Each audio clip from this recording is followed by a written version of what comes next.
There are houses that hold memories, and there are houses that hold ghosts. The Harper estate did both. Set against the rolling hills just outside the city, it stood like a monument to generations of ambition, glass windows stretching toward the horizon, marble staircases that echoed with footsteps long gone, portraits lining the walls like silent witnesses to old sins. Harper Sinclair had grown up beneath that roof, the youngest of three. Her father, Charles Sinclair, was a name that carried weight, a self-made real estate magnate whose empire stretched across the skyline. Her mother, Evelyn, was the social backbone of the family, elegant, calculating, her love measured in expectations rather than affection. And then there were her brothers, Logan, the eldest, charming and ruthless, and Dean, the golden child with the easy smile who never had to lift a finger to earn anyone's approval. Harper, on the other hand, had always been the quiet one, observant, steady, unshakably kind. Too kind, her mother used to say. Kindness doesn't build legacies, Harper. Power does. But Harper had never wanted to build an empire. She wanted to build something that lasted beyond walls: trust, compassion, purpose. It was a language her family did not speak. When her father's heart gave out one October evening, the world inside the Harper estate shifted overnight. The funeral was grand, hundreds attended, flowers overflowing, speeches rehearsed. Logan took the podium, voice perfectly measured, grief shaped into performance. Dean stood beside him, eyes glassy but dry. Evelyn wept for the cameras and the inheritance lawyers. Harper stayed at the back of the room, her grief private and real. Her father had not been an easy man, but he had been hers. He was the only one who ever said, "You see things they don't, Harper. Never let them talk you out of your quiet." But by the next morning, even that echo was buried under paperwork and whispers. The will was read in the study, dark wood, heavy curtains, the smell of leather and polished ambition. Harper sat between her brothers, her mother at the head of the room like a queen awaiting judgment. The lawyer, Mr. Hargrove, adjusted his glasses and began. The estate. The holdings. The stocks. The offshore accounts. Every sentence carved a piece of her father into portions of legacy and ownership. To Logan, controlling interest in Sinclair developments. To Dean, the vineyard and its associated properties. To Evelyn, the Harper estate and liquid assets. And to Harper, a sealed envelope. The silence was absolute. Logan smirked. Dean shifted uncomfortably. Evelyn's lips tightened. Harper took the envelope in her trembling hand. It was plain. Unadorned. Her name written in her father's script, clean, deliberate, final. Inside was a letter. My dearest Harper, you will understand what this means when you are ready. For now, all I can say is this: what I built is not what I leave behind. Find what I could not see, and you will discover what truly belongs to you. Love, Father. That was it. No account numbers. No deeds. No explanation. Her brothers stared at her as though she'd been dismissed from existence. That's it? Logan scoffed. A riddle? Figures. Evelyn's voice was sharp. Your father meant well, Harper. But I think you should take this as a lesson: sentiment doesn't pay bills. Let your brothers handle the family business. You. Find something smaller. Harper said nothing. She folded the letter carefully and slipped it back into the envelope.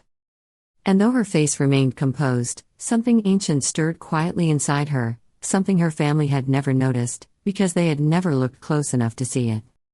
Weeks turned into months.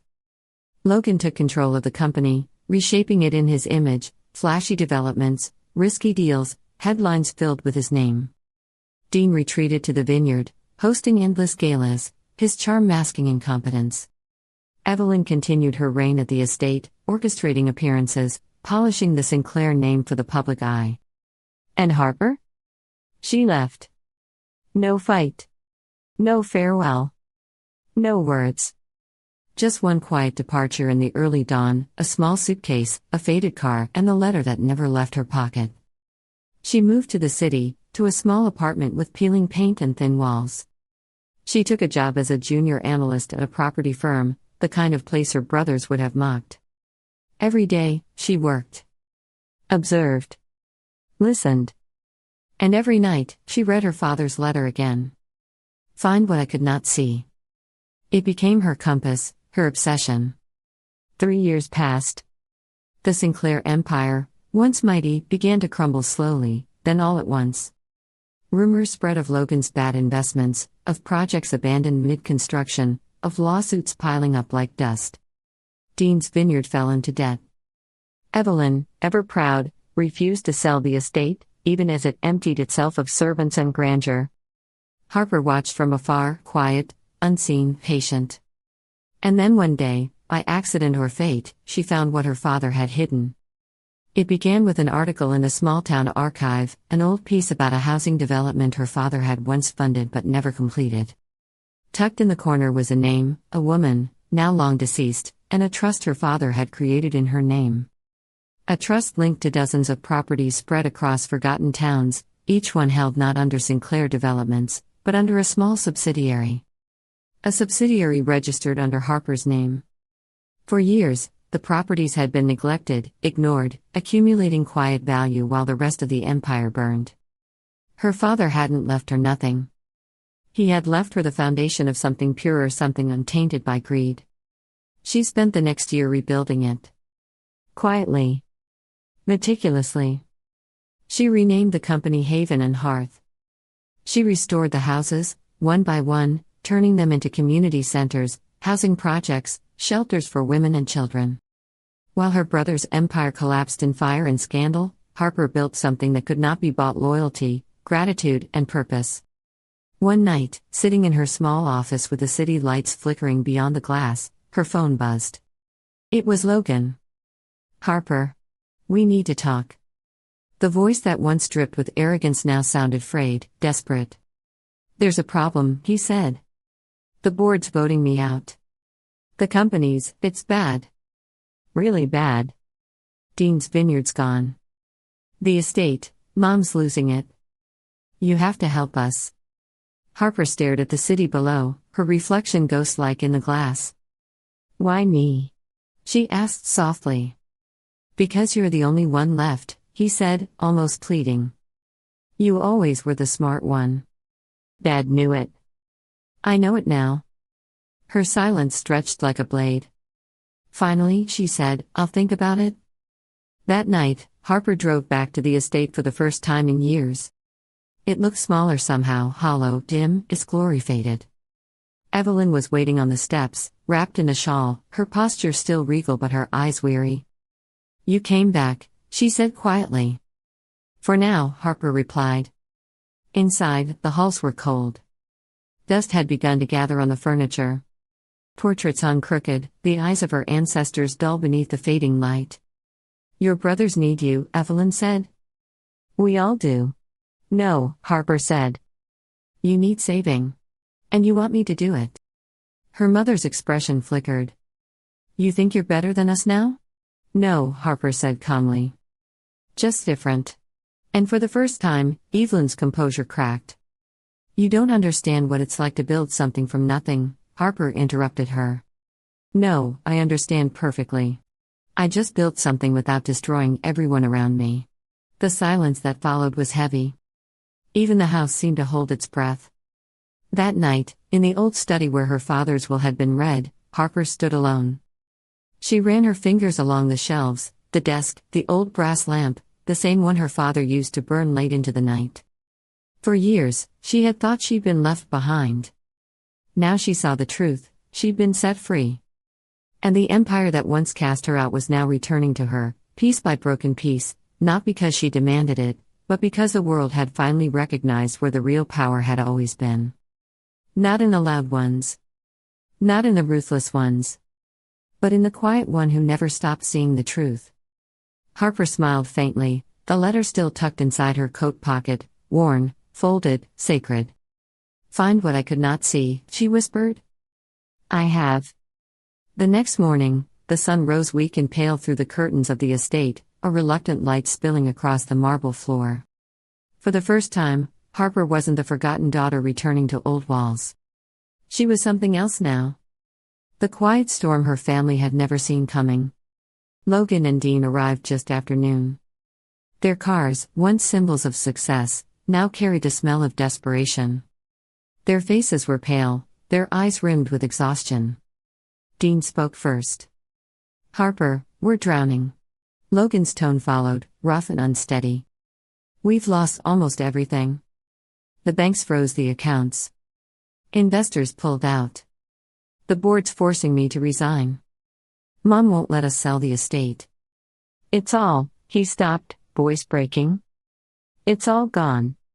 Harper stood by the window, her back to them, the letter from her father resting in her hand like a talisman. "I told you once," she said quietly. "Power doesn't make you untouchable. It makes you blind." Dean ran a hand through his hair. "We know, Harper. We were arrogant. But please, help us fix this." Harper turned then, slow, deliberate, composed. She looked at her brothers, men who once saw her as an inconvenience, and now looked at her as salvation. "Tell me," she said softly, "why should I?" Silence. Logan's jaw tightened. "Because you're better than this. You don't want to see us fail." Harper's eyes hardened. "You already failed. You just didn't notice until the ground gave way." Dean's voice cracked. "We're family." "So was I," Harper replied. The tension hung thick in the air, old dust dancing in the sunlight. She took a breath, calm but heavy. "Sit down. Both of you." They obeyed, and for the first time in their lives, it was Harper's voice that carried authority in that room. She laid out the documents, a series of property deeds, company transfers, quiet acquisitions. "These," she said, "belong to me. Legally, fully, and irrevocably. Father set it up this way, through trusts, through names you never cared to notice. I rebuilt everything you let rot. And I did it without your approval, your money, or your name." Logan stared at the papers, disbelief shadowing his face. You used Dad's assets?" "I used what he meant for me," Harper said. "The things he didn't trust you with." Dean's mouth opened, then closed. He looked lost. "Why are you telling us this?" he finally whispered. Harper's gaze softened, but only slightly. "Because I want you to understand what it means to start again. I could destroy what's left of Sinclair Holdings tomorrow if I wanted to. But I won't. I'll do something harder." Logan frowned. "What's that?" "I'll let you see me succeed," she said. The days that followed were a slow unraveling. The city papers wrote about Harper Sinclair, the daughter who built an empire from her father's shadow. Haven and Hearth became a national model for sustainable restoration and ethical redevelopment. Investors who once courted Logan now sought Harper's counsel. Meanwhile, Sinclair developments crumbled, lawsuits, audits, embezzlement scandals. Logan's name disappeared from headlines, replaced by hers. Dean sold what remained of the vineyard and moved quietly to the coast. Logan tried to rebuild, but the industry had already chosen its new star. And Evelyn, the matriarch who once ruled from marble halls, found herself living in half the house she once owned, her health slipping, her pride eroding like the foundation beneath her feet. She spent her evenings staring out the window, watching her daughter's world thrive on the news, unable to decide if she felt envy or awe. One night, Harper returned to the estate again. She found her mother in the garden, sitting in a wrought iron chair beneath the dying oak tree. The autumn air was cold, the grass brittle with frost. Evelyn looked up. "You came." "I did. Are you here to take the house?" "No," Harper said softly. "I already have everything I need." Evelyn's lips curved into something like a smile, brittle and resigned. "Then why come back?" Harper hesitated, looking at her mother, the woman who had raised her to be quiet and then resented her silence. "I wanted to see if there was anything left to save," Harper said. Her mother laughed, the sound soft and tired. "You sound like him. Your father." "Maybe," Harper replied. "But I didn't come to repeat his story. I came to finish it." Evelyn looked away, eyes glistening. "I was hard on you." "Yes," Harper said simply. "I wanted you to be strong." "I became strong because you broke me," Harper said, not cruelly, just truthfully. Her mother's chin trembled. "Do you hate me?" Harper took a deep breath. The night was silent except for the wind through the branches. "No," she said. "I don't hate you. But I won't let your version of love define me." Evelyn's tears slipped free. "Then what do you want, Harper?"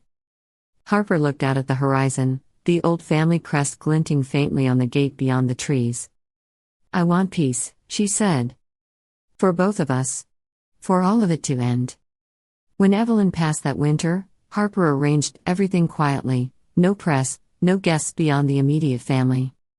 Logan came, subdued and sober.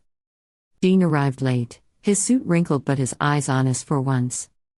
After the burial, they stood together at the edge of the cemetery, the three of them framed by the gray sky. For the first time, no one spoke over anyone else. Finally, Logan broke the silence. "You know, Dad used to say you were the heart of this family." "I never believed him." "Not until now." Harper gave a faint smile. "He didn't mean it as a compliment. He meant it as a warning." Dean laughed softly, a sound free of bitterness. "You think he planned all of this? The letter, the trust, everything?" Harper looked down at the ground, the earth freshly turned, the scent of rain in the air. "I think he knew what we'd become," she said. "And he trusted only one of us to clean it up." Months passed. Harper poured herself into her work, into Haven and Hearth's expansion. She traveled to cities her family had never cared about, restoring neighborhoods her father once ignored. Her name began to mean something new, not wealth, but change. And with every speech, every ribbon cutting, every life touched by her projects, the ghost of the Harper estate grew fainter. But she never forgot. One day, a courier arrived with a legal notice. The Harper estate, long neglected and in disrepair, was officially hers. The title had transferred quietly, automatically, after her mother's passing. The irony wasn't lost on her. The house that had rejected her was now hers to command. She returned one last time. The once grand halls were now hollow, the air thick with dust and memory. She walked through each room slowly, the dining room where her mother ruled, the library where her father taught her to read contracts, the stairwell where she once hid as her brothers fought. Every sound echoed. She climbed to the study, that old, haunted room where her father's will had changed everything. On the desk lay an envelope. Old. Yellowed. Addressed in her father's hand. Her breath caught. Inside was a single line. "When they've taken everything from you, build something they can't touch." She smiled, tears welling. "I already did." Weeks later, she sold the estate. The press called it shocking, the last Sinclair sells the family legacy. But Harper knew the truth. The house had never been her legacy. It had been her cage.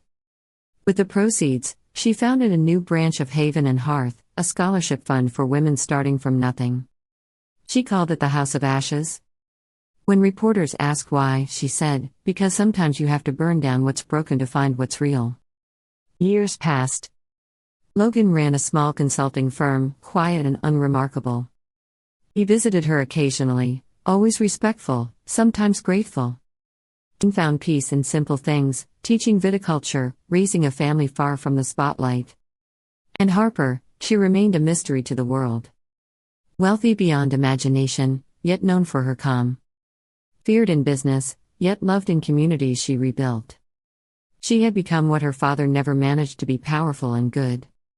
One night, standing on the balcony of her new office tower, she looked out over the city, her city now, the lights shimmering like promises kept. The wind was soft against her face. Somewhere far below, a new building sign glowed faintly in the night. The House of Ashes, a Haven and Hearth initiative. She closed her eyes. And for the first time, truly and completely, she felt free. Her voice echoed softly in the quiet. "For years, they told me I was nothing," she whispered. "Now I am everything they built and everything they could never become." The night carried her words away, scattering them across the skyline. Harper smiled, not the smile of victory, but of peace hard-won. Because in the end, she hadn't just inherited the family fortune. She had inherited its fire. And she had turned it into light.